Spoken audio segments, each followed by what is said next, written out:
How do you view being a leader on messaging as opposed to just accepting the polls and statistics on what the consultants say is the appropriate answer? By having some moral compass. You know what the most patriotic thing to do in this country is? To stand up for the Constitution. Lincoln called it our political religion.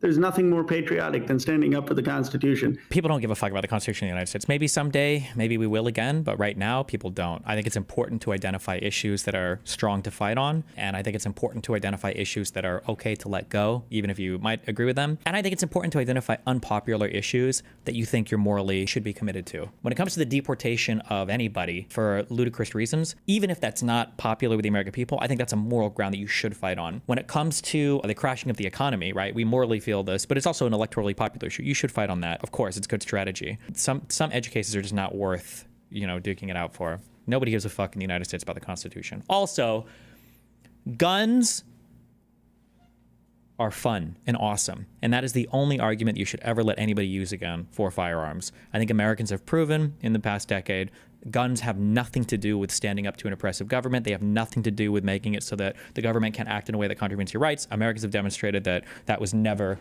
apparently, a real reason to own firearms in the United States. Don't ever let anybody use that bullshit argument again that, oh, guns are to protect us from an oppressive regime. Bullshit.